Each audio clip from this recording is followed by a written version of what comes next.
আসসালামু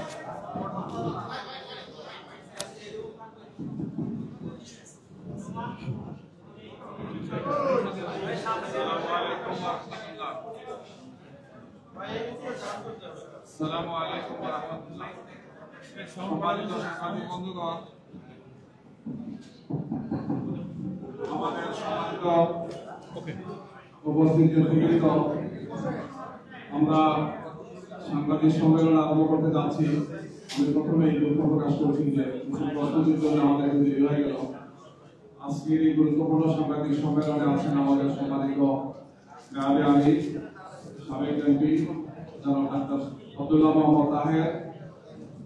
তার পাশে আছেন সংগঠনের সম্মানিত সেক্রেটারি জেনারেল সাবেক এমপি অধ্যাপক মিয়া গোলাম পরওয়ার।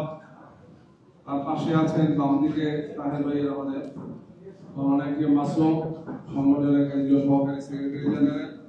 তার পাশে আছেন জনাব ডক্টর হামিদুর রহমান আজাদ, সাবেক এমপি।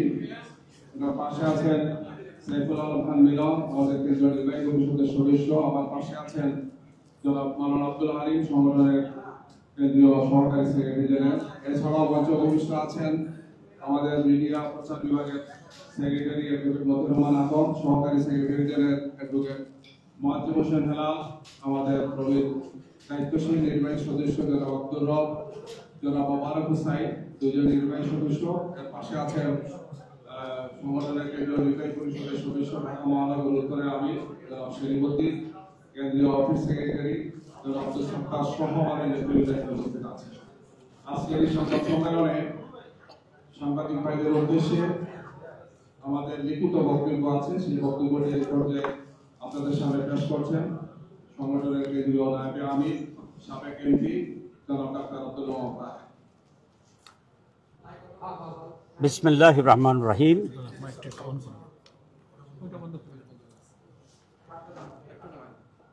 বিসমিল্লাহির রহমানির রহিম।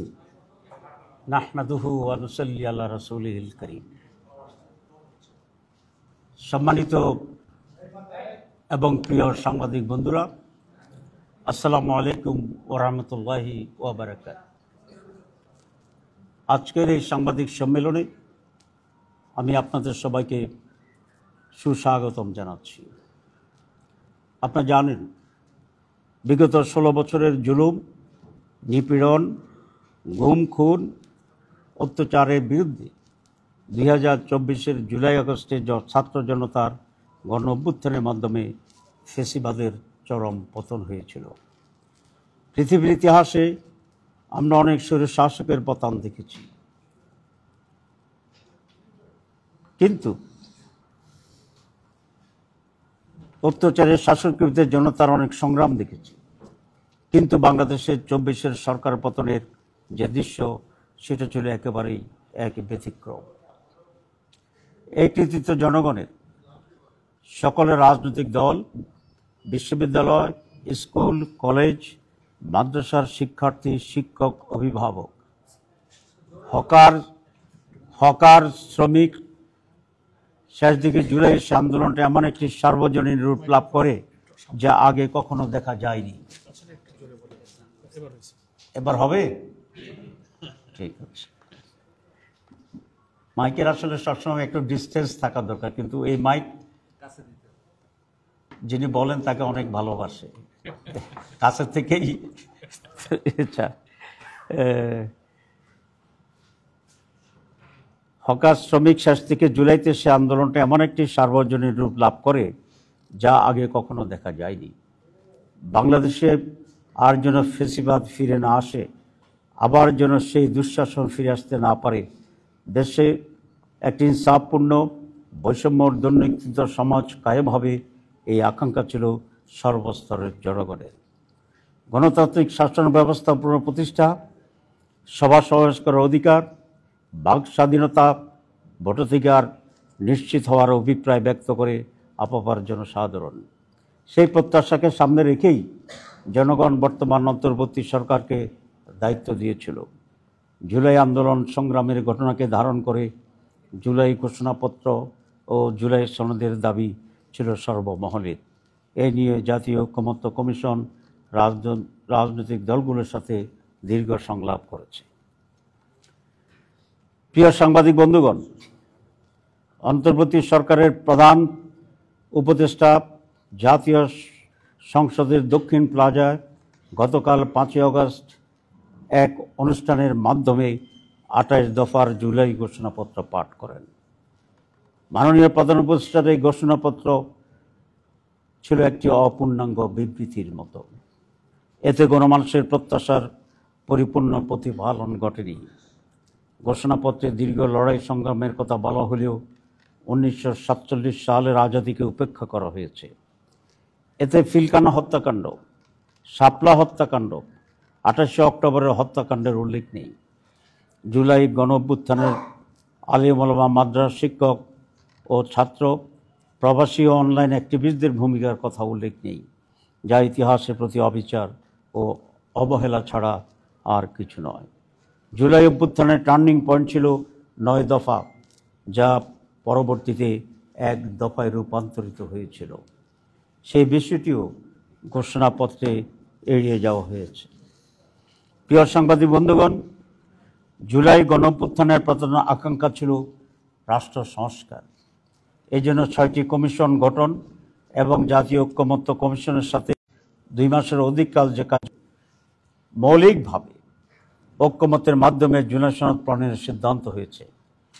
অথচ প্রধান উপদেষ্টা কর্তৃক গঠিত জুলাই ঘোষণাপত্রে তার কোনো উল্লেখ নেই। ঘোষণা কখন কিভাবে কার্যকর হবে তা উল্লেখ না করে ঘোষণাকে কিছুটা হলেও গুরুত্বহীন করে ফেলা হয়েছে। পরবর্তী সরকারের হাতে বাস্তবায়নের দায়িত্ব দেওয়ায় হাজার হাজার মানুষের আত্মত্যাগ, রক্তের বিনিময়ে অর্জিত জুলাই চেতনা ও আশাকাঙ্ক্ষা ভুলুণ্ঠিত হয়েছে। বাংলাদেশ জামাত ইসলামী গণঅভ্যুত্থান পরবর্তী সময় থেকে দেশে গণতান্ত্রিক শাসন ব্যবস্থা ফিরিয়ে আনা ও ইনসাফ ভিত্তিক দুর্নীতিমুক্ত সমাজ গঠনের লক্ষ্যে সংস্কার, গণহত্যার বিচার ও সুষ্ঠু নির্বাচনের দাবি জানিয়ে আসছে। সরকারের প্রধান উপদেষ্টাগত নির্বাচনের যে টাইমলাইন ছিল, জামাত শর্ত সাপেক্ষে এটাকে সমর্থন দিয়ে আসছে শুরু থেকেই। আপনারা জানেন, আমাদের মাননীয় আমির জামাত অনেক আগ থেকেই নির্বাচন সম্পর্কে জামাতের স্ট্যান্ড পরিষ্কার করে বলেছে। বিশেষ করে 16 এপ্রিল 2025 সালে তিনি স্পষ্টভাবে সাংবাদিকদের সামনে ঘোষণা দিয়েছিলেন যে এই নির্বাচন রোজার আগে ফেব্রুয়ারি মাসে হতে পারলেই সবচেয়ে উত্তম হবে। সেই ঘোষণার ধারাবাহিকতায় গতকাল প্রধান উপদেষ্টা ফেব্রুয়ারিতে রোজার আগেই নির্বাচন অনুষ্ঠানের ঘোষণা দিয়েছেন। এটাকে আমরা ইতিবাচকভাবে দেখছি।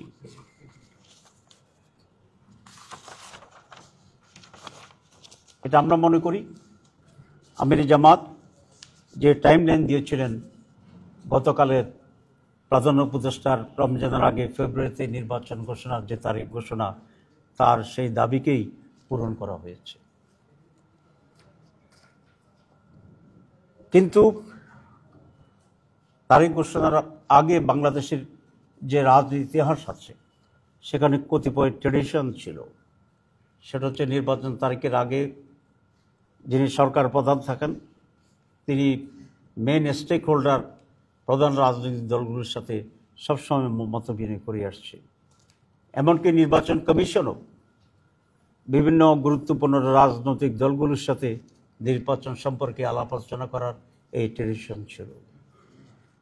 আমরা আশা করি নির্বাচন কমিশন সেই ট্রেডিশন পূরণ করে রাজনৈতিক দলগুলোর সাথে আলোচনা করবেন।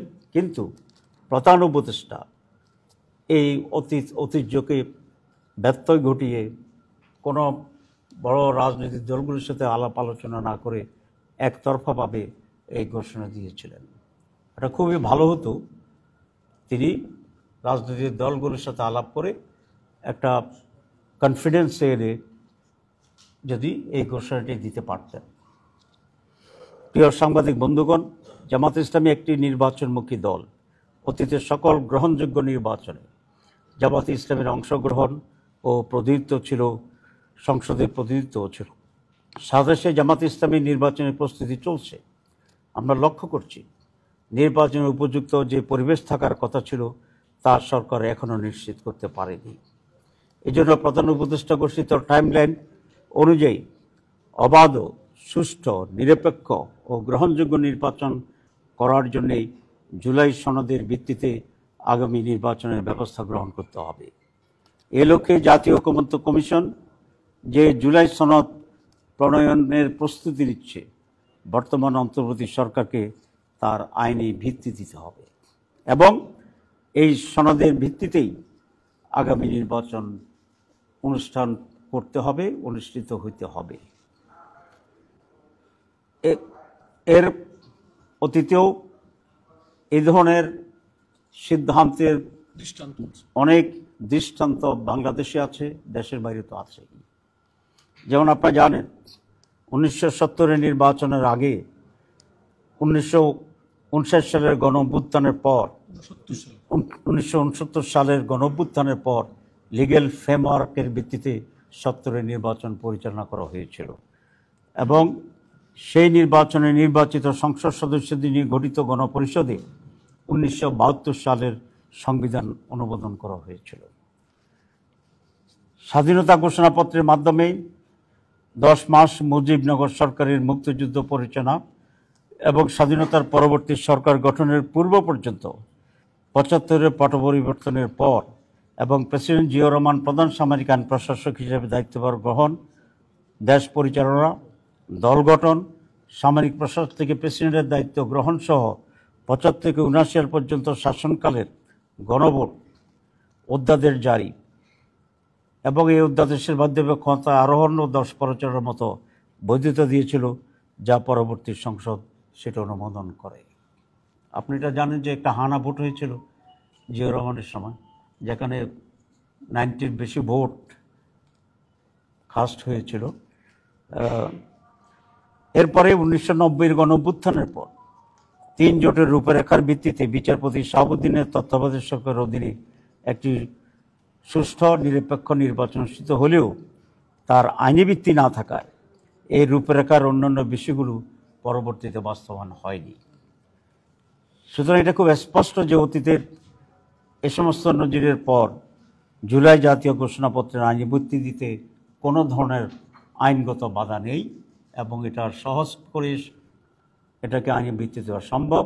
এবং আমি আবার রিপিট করতে চাই যে নির্বাচনের সম্ভাব্য তারিখ বা মাস ঘোষণা করা হয়েছে, সেই নির্বাচনটি এই জুলাই সনদের ভিত্তিতেই হতে হবে। এটা পুরো জাতির এবং সরকারের কমিটমেন্টও আছে। সরকার বলেছে যে কমিশন, তারা রিফর্মস কমিশন করেছে রিফর্ম করার জন্য এবং সেই রিফর্মের ভিত্তিতে নির্বাচন হবে। এটা জাতির প্রতি আজকের প্রধান উপদেষ্টার কমিটমেন্ট ছিল, আপনারা জানেন। সুতরাং এই দাবিকে আমরা আবার রিটার্ট করতে চাই, গুরুত্ব দিয়ে বলতে চাই যে আগামী নির্বাচন জুলাই সনদের ভিত্তিতেই হতে হবে। প্রিয় সাংবাদিক বন্ধুগণ, আমাদের আকাঙ্ক্ষা আসন্ন জাতীয় নির্বাচনের তফসিল ঘোষণার পূর্বেই জুলাই জাতীয় সনদ প্রণয়ন দ্রুত সম্পন্ন করে অধ্যাদেশ, এলএফও, লিগ্যাল ফ্রেমওয়ার্ক অথবা গণভোটের মাধ্যমে আইনি ভিত্তি প্রদান করে অন্তর্বর্তী সরকারের সংস্কার কার্যক্রম পূর্ণতা পাবে এবং এটা যদি না হয় তাহলে অন্তর্বর্তী সরকারের কার্যক্রম বিফলে যাবে। তাই সুষ্ঠু, নিরপেক্ষ ও গ্রহণযোগ্য নির্বাচনের লক্ষ্যে রাজনৈতিক দলগুলোর জন্য লেভেল প্লেয়িং ফিল্ড তৈরি করতে হবে। এর সাথে সংশ্লিষ্ট সকল বাহিনী ও সংস্থাকে কার্যকর ভূমিকা নিশ্চিত করতে হবে। সরকার ও প্রশাসনের মধ্যে স্বৈরাচারের দোষদের মুক্ত করতে হবে। নির্বাচন কমিশন সহ প্রশাসনের সকল স্তরে নিরপেক্ষতা নিশ্চিত করতে হবে। প্রিয় সাংবাদিক বন্ধুগণ, বাংলাদেশের আপামর জনসাধারণ জুলাই জাতীয় ঘোষণাপত্রকে কেন্দ্র করে যে প্রত্যাশা নিয়ে অপেক্ষা করেছিল তা পূরণ না হয় জনগণের মাঝে দেশের ভবিষ্যৎ নিয়ে উদ্বেগ ও উৎকণ্ঠা তৈরি হয়েছে। শহীদ ও আহতদের পরিবার সহ জুলাই যোদ্ধাদের মাঝে নতুনভাবে উৎকণ্ঠা পরিলক্ষিত হচ্ছে। ঐকমত্য কমিশনের মাধ্যমে জুলাই জাতীয় সনদ প্রণয়ন ও বাস্তবায়নের রূপরেখা কী হবে তা জাতির কাছে অস্পষ্ট। এমত অবস্থায় আমরা সরকারের প্রতি আহ্বান জানাই, অনতিবিলম্বে জুলাই ঘোষণাপত্রে উপরে উল্লিখিত জন আকাঙ্ক্ষার অপরিহার্য বিষয়গুলো অন্তর্ভুক্ত করা হোক। সে সাথে আরও দাবি জানাতে চাই, বাংলাদেশের অতীতের দৃষ্টান্ত অনুসরণ করে অবিলম্বে জুলাই জাতীয় সনদের প্রণয়নের কাজ সুসম্পন্ন করে বর্তমান সরকারকে তা বাস্তবায়ন করতে হবে এবং এই সনদের ভিত্তিতে অবাধ, সুষ্ঠু ও গ্রহণযোগ্য নির্বাচনের ব্যবস্থা করতে হবে।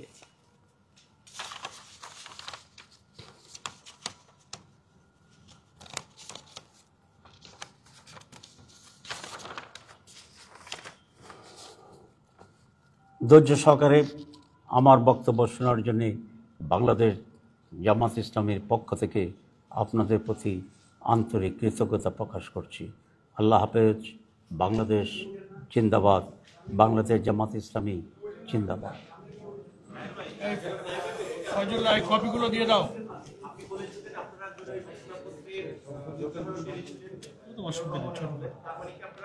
টাইম হবে না।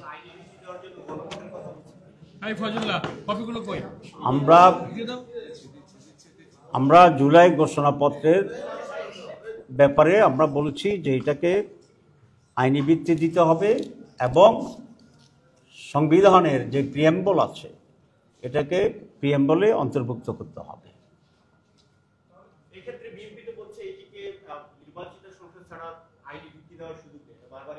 যে এখন প্রোক্লেমেশন করবে এবং পরে এটাকে সাংবিধানিকভাবে আইনি ভিত্তি দেবে, দুটেই একসাথে হবে।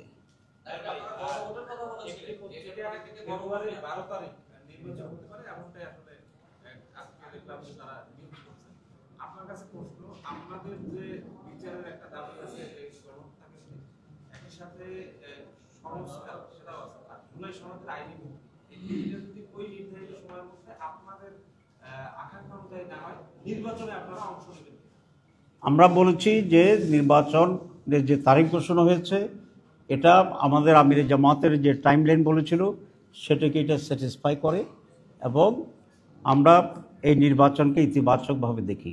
কিন্তু নির্বাচনের আগে আমরা যে কয়েকটি দাবি দিয়েছি এই দাবিগুলো পূরণ হওয়া অপরিহার্য। সুতরাং এখন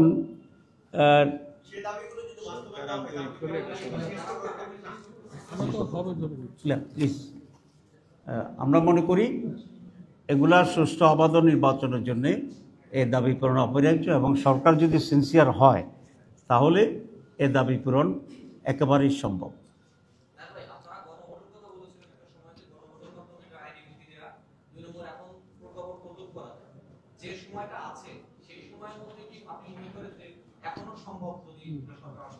জি, আমরা 3টি অল্টারনেটিভ কথা বলেছি এবং যেগুলো আইন কভার করে। এর ভিতরে আমরা তো বলেছি LFO এই সিস্টেম আছে, আমরা বলেছি যে প্রজ্ঞাপন জারি করে এটা করা সম্ভব, আমরা বলেছি এখানে গণভোটের মাধ্যমে এটা সম্ভব। এখানে প্রথম দুইটা ইজিয়ার এবং তেমন কোনো সময় ক্ষেপণ করার কোনো প্রয়োজন নেই। এই দুটারও একটা গভর্নমেন্ট নিতে পারেন। তারপরে যদি গভর্নমেন্ট মনে করেন যে না আমরা গণভোটের দিকে যাব, এটাও আমাদের একটা দাবি, সেই ব্যাপারেও গণভোট করা এখানে সম্ভব। এখনও তো 6 মাসের বেশি সময় আছে। এটা নির্ভর করবে সরকারের সুষ্ঠু নির্বাচন করার ক্ষেত্রে তার কতটুকু আন্তরিকতা আছে।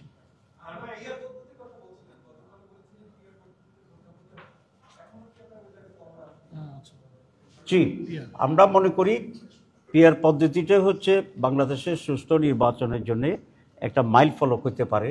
তার প্রথম যুক্তিটা হচ্ছে 54 বছরের ট্র্যাডিশনাল পদ্ধতির যে নির্বাচন, এই নির্বাচন তো আমরা সুষ্ঠু হইতে দেখি নেই। তো সুতরাং ট্র্যাডিশনাল পদ্ধতির নির্বাচন বাংলাদেশের জন্য উপযোগী নয়। 54 বছরের রিগিং, রাতে দখল, দিনে দখল, কেন্দ্র দখল, রেজাল্ট মাঠে একরকম, ঢাকায় আর একরকম হয়, সব কিছু দুইটা করে। সেই জন্য আমরা মনে করছি PR may be the best alternative for experiments, number 1। Number 2, যে পিআরের মাধ্যমে ভোটারদের রিয়েল রিপ্রেজেন্টেশনটা হয়। ট্রেডিশনাল পদ্ধতিতে আপনারা দেখেছেন যে 49 কেউ পেল, কেউ 51 পেল। 51 বিজয়ী, একেবারে সুস্থ নির্বাচনও যদি আমি ধরি। আর 49-এর যে ভোট, এই ভোটের কোনো ভ্যালু এখানে থাকে না। আমি যখন নির্বাচন করতাম, লোকেরা বলে যে ভোট ফসাবো না, প্রথম বুঝতে পারতাম না। এখন বুঝি যে যেহেতু পিআর এটা কাউন্ট করার সুযোগ আছে, তো সেক্ষেত্রে আগেরটা তো পচার মতোই। আর পুরো হোল কান্ট্রি যে পরিমাণ সমর্থন মানুষের আছে একটা ন্যাশনাল নির্বাচনে বলুন, রিপ্রেজেন্টেশনে বলুন, পার্টি বলুন, সব জায়গাতে পুরো জাতির ভিতরে তার পজিশন কি, দ্যাট ইজ দ্য ইম্পর্টেন্ট, এবং সেটা রিফ্লেকশন হবে। তা আমরা এখনও মনে করি পিআর পদ্ধতিটা বেস্ট পদ্ধতি, আমরা এই নিয়ে আগেই যাবো। জুলাই ঘোষণাপত্রকে অন্তর্ভুক্ত করার কথা বলছে, তো আমাদের প্রস্তাবনায় তো 1971 সালে মুক্তিযুদ্ধকে মূল্যায়ন করা হয়েছে এবং সেটা দিয়ে শুরু। তো এরপরে এটা ছিল 24-এর আন্দোলন, ছিল একটা সরকার পতনের আন্দোলন, যে সরকার গণতান্ত্রিক প্রক্রিয়ার ক্ষমতায় এসে তাকে সরাতে আমাদের 17 বছর সময় লেগেছে। তো এর পরবর্তীতে যতগুলো সরকার পরিবর্তন হবে, সবগুলো সরকার পরিবর্তনকে কি প্রিয়াম্বলে অন্তর্ভুক্ত করতে হবে? না, দুটা সরকার পরিবর্তন আর জুলাইয়ের বিপ্লব, ইটস কোয়াইট ডিফারেন্ট। কারণ হচ্ছে 71 সাল যেমন একটা ডিফারেন্ট ইস্যু, জাতির স্বাধীনতার ইস্যু ছিল। 47 সাল যেমন একটা ডিফারেন্ট ছিল, আমাদের জাতিসত্তার বিকাশের যে একটা সুযোগ ছিল। জুলাই এপ্রিল বিষয়টা কিন্তু প্রায় তার কাছাকাছি, আমি ইকুয়াল বলতে চাই না, কিন্তু এটাও জাতির জন্য অত্যন্ত গুরুত্বপূর্ণ। তো সেই জন্য আমরা এই দাবি করছি। কিন্তু সব সরকার পরিবর্তন হইলেই কোনো ঘটনাকে উঠে দিলে সেটা তো একরকম না। সেটা আমাদের একটা নির্দিষ্ট যে জাতীয় ব্যবস্থা নিতে, সেটা আমাদের অর্থ আমরা ঐক্য ছিল না, কিন্তু এখন তো নয়, আমরা এক জাতির মধ্যে বিভাজিত, অর্থাৎ বিভিন্ন মতাদর্শ করতে গিয়ে এটা তো জাতির বিষয় না, এটা মতাদর্শ কেন্দ্রিক। আর আমাদের স্বাধীনতার যুদ্ধ, ব্রিটিশ বিরোধী যে আন্দোলন, সে আন্দোলন থেকে আসছে, সেটা ইজ ডিফারেন্ট, আমরা এটাই মনে করছি। জি, থ্যাংক ইউ। আর কি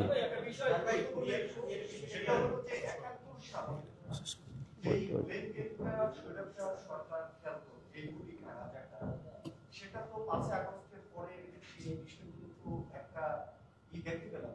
তো আমরা দেখতে পাচ্ছি সেই একই স্লোগান, একই গুলি 5 আগস্টের পরে সেই গণজাগরণ মঞ্চের যারা ছিলেন তারাই এখন আবার এই 5 আগস্টের পরে একটা বিশ্ববিদ্যালয়কে কটাক্ষ করতেছে, এবং সেখানে আপনাদের যে বিএনপি সাপোর্ট আছে তারাও কিন্তু সেই একই গুলি ব্যবহার করতেছে। ইভেন সবচেয়ে বড় বিষয়, তাদের যে সালাউদ্দিন কাদের চৌধুরী, তার ক্ষেত্রে সেটাকে এগিয়ে যাবে। এবং এই যে মানে এবং আরেকটা বিষয় হলো যে 71 সালে কি জামাত ক্ষমতায় ছিল কিনা, বরং জামাত ছিল 6 নম্বর স্তরে, আর আওয়ামী লীগ 2024-এ ছিল রুলিং পার্টি।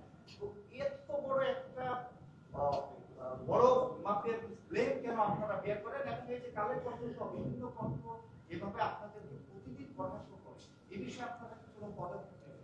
না, আমরা তারা কেন সেই কথাটি আবার বলে সেটা জবাবটা তারাই দিক, এ ব্যাপারে আমাদের দিতে কোনো ক্লারিফিকেশন নাই। জি,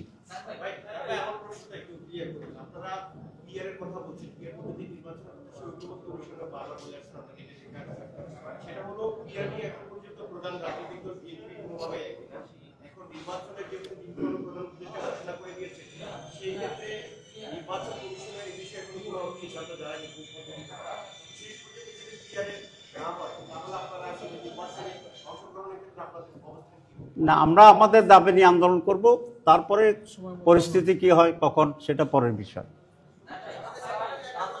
আচ্ছা, যারা ডবল করছেন তারা করবেন না। আর দুটা প্রশ্ন নেব।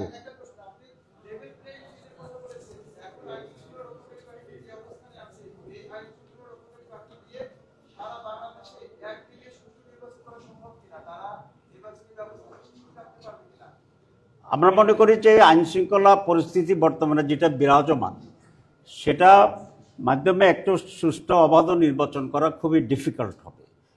সেই জন্যই এখানে আমাদের পরিস্থিতির উন্নতি করা দরকার, এবং যা যা পদক্ষেপ নেওয়া দরকার সবগুলি নিতে হবে। আমরা কিছুটা ইঙ্গিত এখানে দিয়েছি। লাস্ট কোশ্চেন, তাহলে আপনি তো করছেন আগে একটা, এটা লাস্ট কোশ্চেন। জি,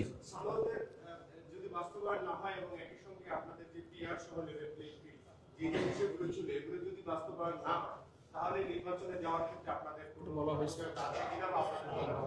আচ্ছা, এই এই প্রশ্নের জবাব তো দেওয়া হয়েছে। হয়ে গেছে। জি, তারপরে থ্যাংক ইউ দিয়ে দেন। আর তো নাই, শেষ কোশ্চেন। তো সবাইকে ধন্যবাদ। ফিয়ামানিল্লাহ, আসসালামু আলাইকুম।